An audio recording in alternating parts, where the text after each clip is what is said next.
नमस्कार। आज हम रोंडा बर्न की किताब द सीक्रेट रहस्य उसके कुछ अंशों पर गौर कर रहे हैं। खास तौर पर जो आकर्षण का नियम या लॉ ऑफ अट्रैक्शन है उस पर।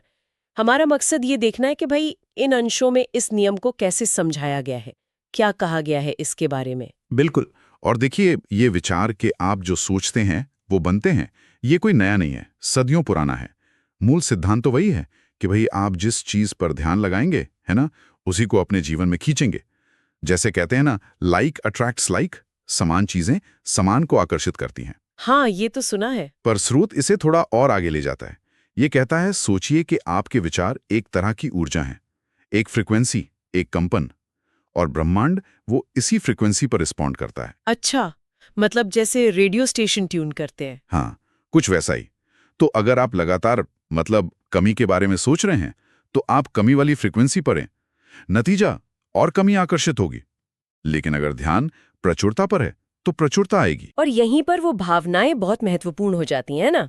स्रोत इस पर काफी जोर देता दिखता है। बिल्कुल बिल्कुल। ये सिर्फ सोचना नहीं है, महसूस करना ज्यादा जरूरी है।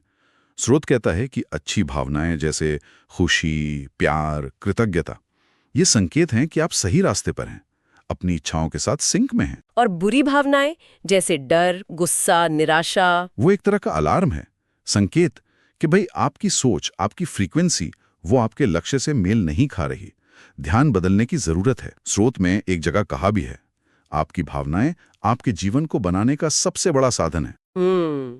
और इसी से जुड़ी वो 3 चरणीय प्रक्रिया भी है जिसका जिक्र स्रोत में मिलता है। मांगो, यकीन करो, पाओ। हाँ, आस्क, बिलीव, रिसीव। पहला कदम है मांगो, मतलब ब्रह्मांड को साफ साफ बताओ कि आपको क्या चाहिए। स्पष्टता जरूरी है। ठीक है, ये तो समझ आता है। पर दूसरा कदम यकीन करो, ये थोड़ा मुश्किल लगता है। स्रोत इसे कैसे समझाता है? हाँ, ये थोड़ा पेचीदा है।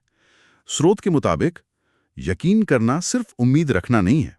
इसका मतलब है ऐसे एक्ट करना, ऐसे सोचना, और सबसे जरूरी ऐसे महसूस करना जैसे वो चीज आपको मिल चुकी है। अच्छा, मतलब वर्तमान में ही उसे महसूस करना, भले ही वो अभी हकीकत ना हो। जी हाँ, यही वो विश्वास है जिसकी बात स्रोत करता है। अपनी इच्छा और जो अभी दिख रहा है उसके बीच के अंतर के बावजूद वो यकीन बनाए रखना। और तीसरा कदम है पाओ, यानी रिसीव। इसका मतलब है उस चीज को पाने की खुशी महसूस करना, अच्छा महसूस करना, सकारात्मक बने रहना। और इसी सिलसिले में कृतज्ञता, ग्रैटिट्यूड, उसका भी बहुत जिक्र है। अरे हाँ, कृतज्ञता पर तो बहुत जोर है। स्रोत कहता है ये सबसे तेज तरीका है अपनी ऊर्जा बदलने का और ज्यादा अच्छी चीजें आकर्षित करने का।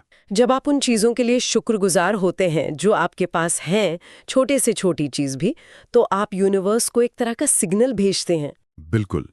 स्रोत रोजाना इसकी प्रैक्टिस करने की सलाह देता है।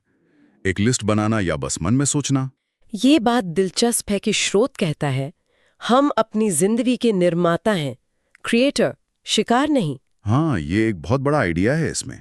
मतलब आपकी जो मौजूदा जिंदगी है, अच्छी या बुरी, वो कहीं ना कहीं आपके पिछले विचारों और भावनाओं का नतीजा है। तो अगर हमें अपनी जिंदगी बदलनी है, तो हमें अपने विचार बदलने होंगे। स्रोत का तर्क यही है, विचार बदलो, फ्रीक्वेंसी बदलो, तो भविष्य बदलेगा। आप कहानी बदल सकते हैं। और इसे जीवन के मुख्य क्षेत्रों पर भी लागू किया गया है। पैसा, सेहत, रिश्ते। हाँ, जैसे पैसे के लिए कमी पर नहीं बल्कि प्रचुरता पर ध्यान देना, ऐसा महसूस करना कि पैसा आसानी से आ रहा है। सही कहा। और सेहत के लिए बीमारी पर फोकस करने के बजाय परफेक्ट हेल्थ, पूर्ण स्वास्थ्य की कल्पना करना, उसे महसूस करना। रिश्तों के लिए भी दूसरों से प्यार पाने से पहले खुद से प्यार करने की बात कही गई है। और इसके लिए कुछ टूल्स, कुछ तकनीकें भी बताई गई हैं, जैसे विजुअलाइजेशन। हाँ, विजुअलाइजेशन यानी मानसिक फिल्में बनाना। लेकिन स्रोत कहता है सिर्फ देखना काफी नहीं है, उस चीज के मिल जाने की फीलिंग को महसूस करना जरूरी है। जैसे नई कार चाहिए तो उसे चलाने की खुशी, वो महक, वो एहसास, सब।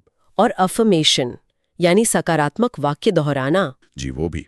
लेकिन सिर्फ रटना नहीं, उन्हें पूरे यकीन और भावना के साथ महसूस करते हुए दोहराना, जैसे वो बात सच हो चुकी है। और एक चेतावनी भी है इसमें, नकारात्मकता से बचने की। बिल्कुल। स्रोत साफ कहता है कि चिंता करना, शिकायत करना, डरना, ये सब अनजाने में उन्हीं चीजों को और ज्यादा आकर्षित करता है जिनसे आप बचना चाहते हैं।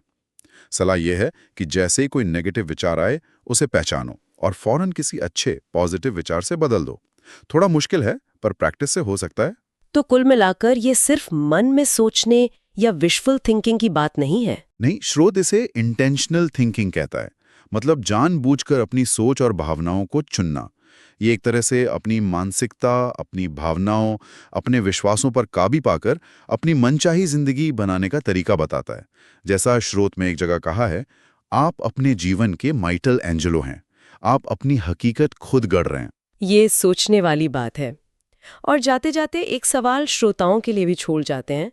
अगर हमारी सोच और भावनाएं वाकई हमारी दुनिया बनाती हैं, जैसा ये स्रोत दावा करते हैं, तो आज हम अपनी सोच का कौन सा एक छोटा सा पहलू बदलकर, कौन सी एक छोटी सी भावना को बदलकर अपनी दुनिया को थोड़ा बेहतर बनाने की तरफ पहला कदम ले सकते हैं।